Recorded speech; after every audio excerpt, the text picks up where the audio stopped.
I'm glad to have you on. And I know yesterday we got into, so we talked about this in the first segment, the podcast. You wrote a very nice note on Instagram, which was entirely unnecessary. I don't want to say apologizing because you shouldn't apologize, but I hope people see that we can have a disagreement and not hate each other. I think that's actually productive.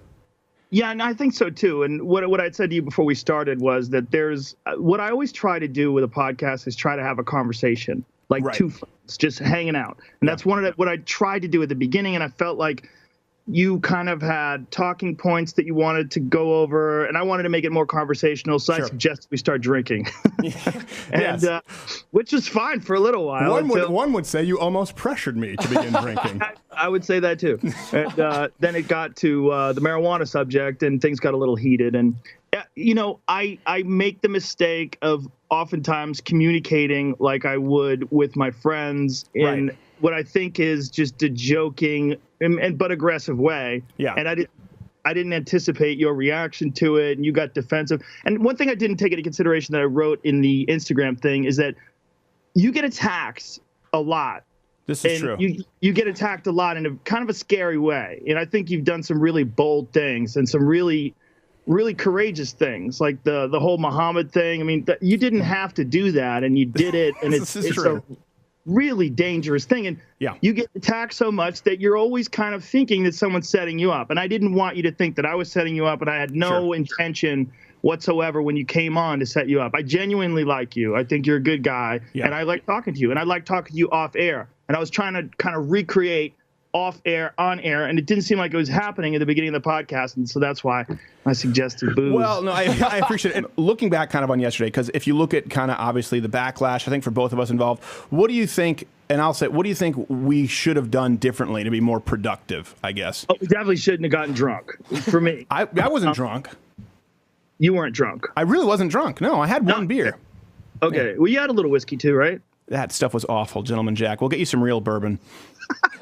I kind of like the fact that it's awful. That was not, but also I think I need to get to know you better, like where you don't, and we both don't get weird over conversations like that. Well, we can't just look at facts and pull things up. And I didn't want you to think that Jamie was ganging up on you. And that's what, where things went bad, is that when you were stating something about the highway fatalities and it was contrary to what I thought was the case, and then we pulled up the facts, I didn't want you to think that we were ganging up on you. I just wanted to find out, was I wrong? Were you right?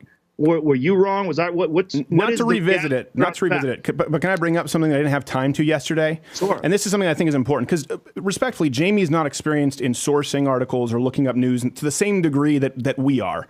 So the very thing he brought up, I remember, and here's because I was talking about this earlier, my mental monologue. I thought, oh no, I've screwed up here, and that's what I said. You know what, Joe? I think you're probably right. I'll give it to you. And the reason why was because Jamie brought up factcheck.org. That was the main source he brought up. No, he brought up Washington Post. And it was originally from the factcheck.org was the source they were talking about. So there were a couple that he brought up. But I remember when he brought up factcheck.org, I saw it and I thought, oh, crap, because I've read that and we've written about that. And I remember thinking, you know what? I must have read that wrong because that's actually an article we've sourced.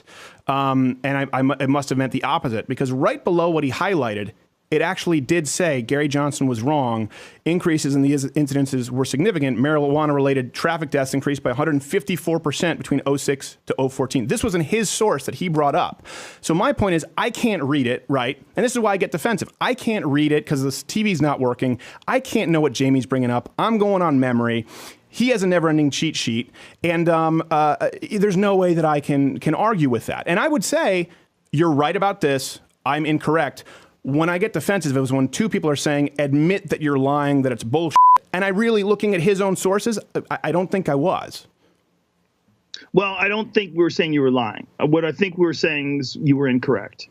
And I have read multiple things that said that the traffic fatalities decreased, particularly in Colorado. Right. Who's right or who's wrong? I don't know. I mean, we'd have to go seriously digging. Right. But his own source said that's wrong, is my point. And in real time, I can't fact check him because I don't have a computer, right? Right. And he brought up also that could also be attributed to the fact that the population of Denver, Colorado increased substantially once marijuana became legal as well. You have to factor that in. Right.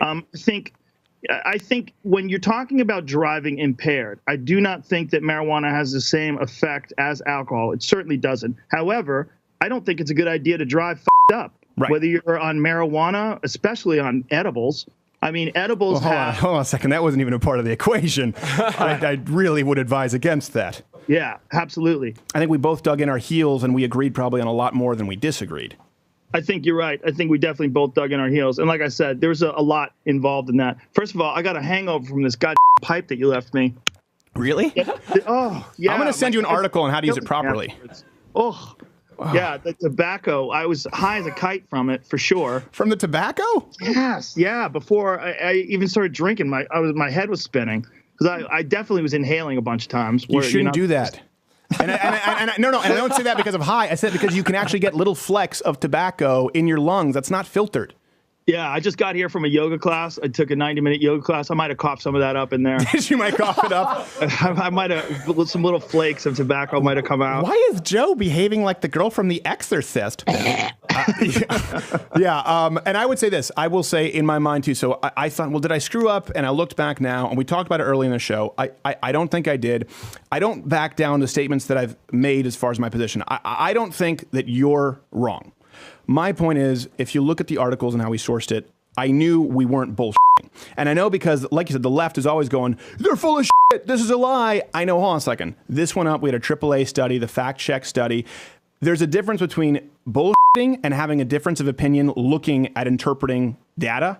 And I wanted to make that clear because I will still say the jury can be out and you may be right. But it was certainly, I think, a study worthy of note. And then on my side, what I would change is because I know you're Joe Rogan, obviously. I mean, alpha brain, alpha male.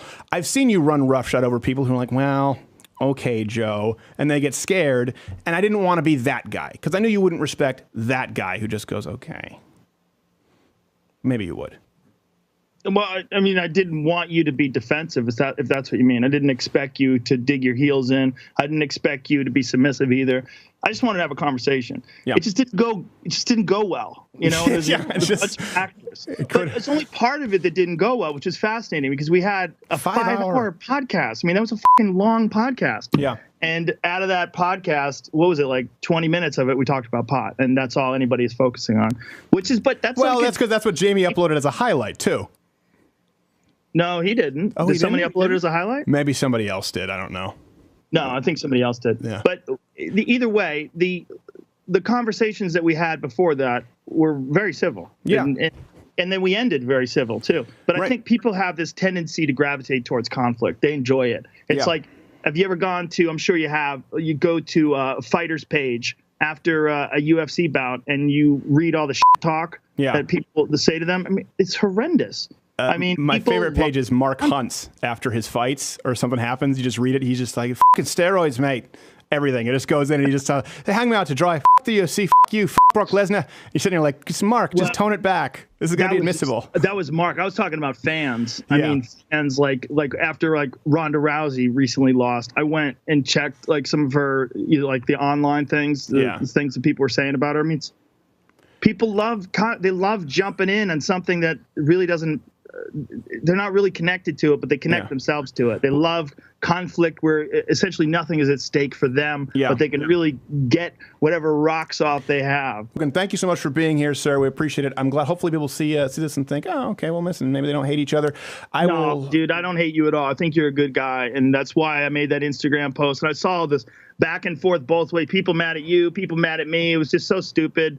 And it was just, a drunken hiccup in a long conversation. Hey, if you like this video, subscribe by clicking the button that says subscribe. If you're not aware of it now, there's no way you're learning the internet at this point. I'm not going to help you. But this was clipped from my daily show, available exclusively to LottoWithCreditor.com/MugClub members. If you're a student, military, or veteran, enter in that promo code. It's less than $6 a month, and you get daily content. No more clips, plus this hand-etched mug. Oh, when I feel it, I got a chill like on the inside.